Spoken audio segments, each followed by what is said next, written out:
The word psyche is a Greek word which means soul. It was believed that the mind and the operations of it, its memories and capacities, essentially defined the human soul. And in this age, where weapons are too powerful for adversaries to fight openly and plainly, countries have embroiled themselves in the highest art of warfare, one that does not involve sticks and swords and bullets, but that of ideas, that of persuasion and control. The supreme art of war is to subdue the enemy without fighting. Supreme excellence consists of breaking the enemy's resistance without fighting. In many chapters of the Bible, it talks about putting on the armor of God to defend one's soul, or asking God to save their soul. If your mind is under siege, then is your soul also not under siege.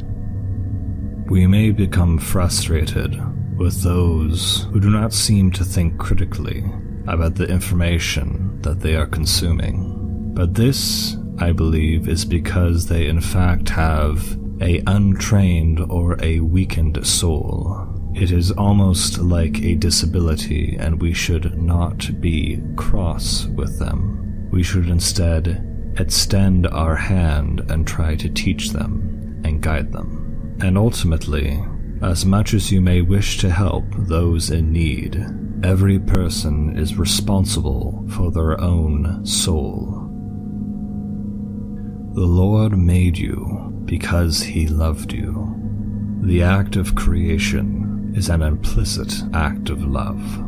You would not exist without it.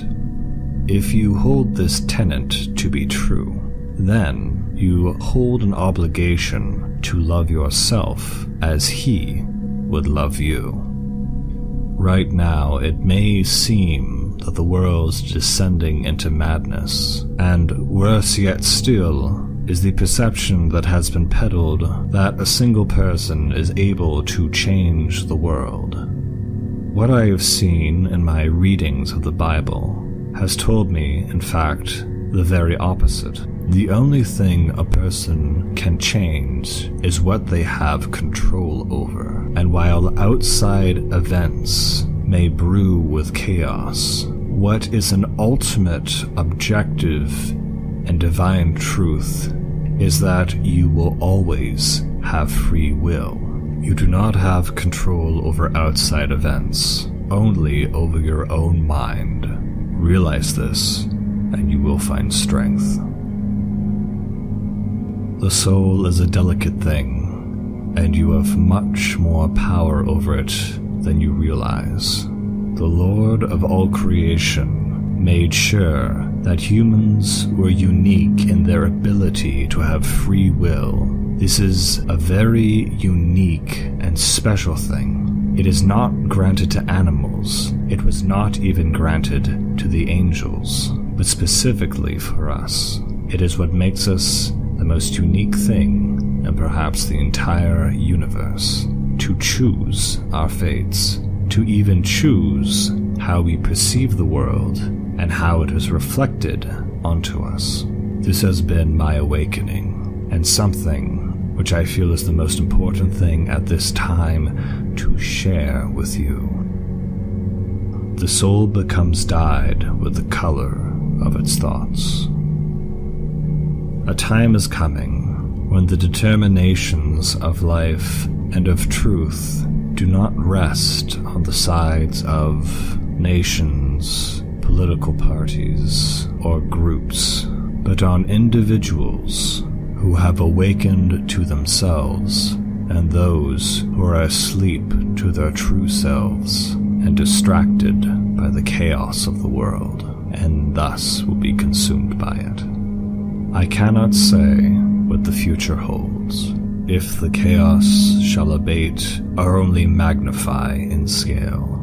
As people say, these are uncertain times, but the greatest certainty that you have, and what the Lord wishes to remind you of, is that you may be certain of yourself, that you are the author of your own story. No matter the turmoil, if you believe in the Lord, He will be with you, for the Lord believes in you, and therefore you will believe in yourself. Take this to heart, embrace a higher principle of truth, and do what the Lord truly wishes and what I wish for you to do, which is to dispel fear from your life. Fear is a plague on the soul. It cannot hurt you, but only in your mind. And the forces of evil that run unchained in our time revel in it.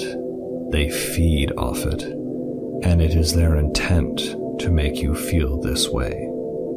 Listen not to the sea of chaos which they brew maliciously, but within, to that inner voice that you have always had, to that inclination that you have always known to be there.